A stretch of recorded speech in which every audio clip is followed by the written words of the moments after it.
este momento con David Saucedo. David Saucedo es consultor en seguridad, a quien de antemano le agradezco muchísimo, como siempre, su buena disposición para explicarnos lo que está sucediendo a toda la audiencia de Grupo Fórmula. David, como siempre, es un gusto enorme poder saludarte. Muy buenas tardes. Ojalá nos puedas explicar qué está pasando. Yo me adelanté a decir que se ve, se siente, Omar está presente, ¿o tú cómo la ves? No coincido con tu apreciación, Pepe. Lo que vemos es que finalmente las autoridades en materia de seguridad pública dieron un paso que habían tratado de evitar de manera sistemática. ¿Qué es lo que ocurre? Que los grupos criminales operan con anillos de protección policíaca y anillos de protección Mira, política, es decir, directores de seguridad pública estatal. vamos a reponer la comunicación con David Saucedo, consultor en seguridad. Consultor en seguridad. David, explícanos la dimensión de todo esto. ¿Cómo te va nuevamente? Te saludo.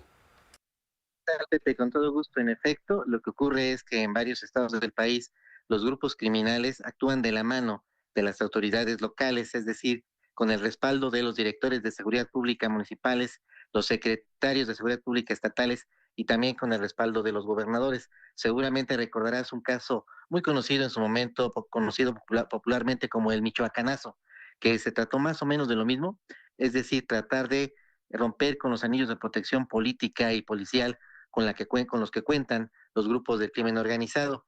En el caso del Estado de México, desde hace tiempo se tiene identificada la presencia de varios grupos de macrocriminalidad. En esta región en donde se realizaron los operativos, la presencia de cuando menos el cártel Jalisco Nueva Generación y de la familia michoacana, que desde hace tiempo han participado en procesos electorales, financiando campañas, asesinando, incluso amenazando y asesinando candidatos, y una vez ya con las autoridades electas, estableciendo sinergia, de modo que son las propias direcciones de policía, los uniformados, quienes respaldan a los grupos criminales. Me parece un hecho importante que finalmente el gobierno federal haya tomado el toro por los cuernos y que no solo vaya en contra de las células criminales, sino también con el apoyo político y el apoyo policial con el que cuentan. Esperemos que no se dé un segundo michoacanazo, es decir, que se cumplan con todos los requisitos del debido proceso para que los alcaldes y directores de seguridad pública que fueron detenidos y que se conoce desde hace tiempo su colaboración con el crimen organizado no salgan de prisión. Nos llama la atención que entre los detenidos se encuentra la presidenta municipal, obviamente en activo, en Amanalco. Me refiero a María Elena Martínez Robles, que ya está a disposición de la autoridad judicial correspondiente. Estamos hablando de altos mandos de seguridad municipal, lo que esto signifique, y los actos de investigación que está ejecutando, por supuesto, todo el gabinete de seguridad. Por eso decíamos al principio de la conversación, hace un minuto, te decíamos que si se ve, si se siente que Omar García Harfuch, está presente. Coincido plenamente con tu apreciación. Es un paso importante. Quienes hemos estado cuestionando de manera reiterada el hecho de que no se procede en contra de las autoridades políticas y policíacas, no podemos hacer otra cosa más que reconocer este primer paso. Es importante, pero no es suficiente.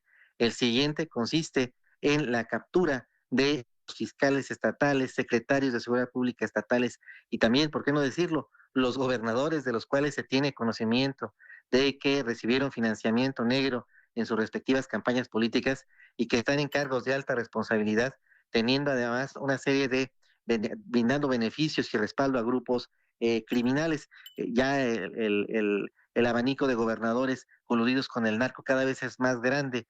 El primer gobernador capturado, si no mal recuerdo, por este tipo de señalamientos fue Mario Villanueva en el estado de Quintana Roo en el sexenio de Ernesto Zedillo.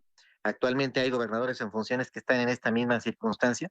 Me parece un paso importante porque da un ejemplo para las demás autoridades políticas que quieran doblegarse a los intereses del narco, que su situación política pudiera verse truncada incluso con la privación de su libertad. Esperemos pues que los procesos sigan adelante, que no se detengan con estas primeras capturas y que sigan porque el área metropolitana de la Ciudad de México con el Estado de México está plagada de alcaldes que colaboran con el crimen organizado. ¿Y cuáles son los grupos, por último te pregunto en esta ocasión, David Saucedo, cuáles son los grupos que están operando de esta manera, involucrando autoridades municipales en el Estado de México específicamente? Sabemos que ese es un fenómeno que se repite en varias partes del país, pero en este caso estamos hablando de varios municipios del Estado de México. Los más importantes, Cártel de Sinaloa, Cártel Jalisco Nueva Generación y Familia Michoacana. Pero hay pequeños grupos, no son propiamente cárteles, pero sí mafias locales que tienen un control de distintas regiones del Edomex, en donde hasta el momento, por el listado que tenemos del que se hizo público, todavía no hay operativos en estas regiones, pero esperemos que vayan avanzando para finalmente limpiar el Estado de México de todo este esquema de narcopolítica que fue creciendo con los años y que no se le había puesto un freno hasta el día de hoy.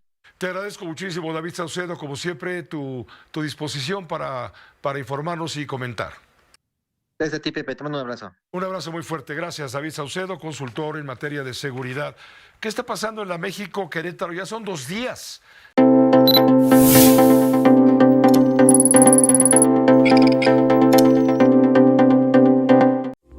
Esta fue una producción de Grupo Fórmula. Encuentra más contenido como este en radioformula.mx.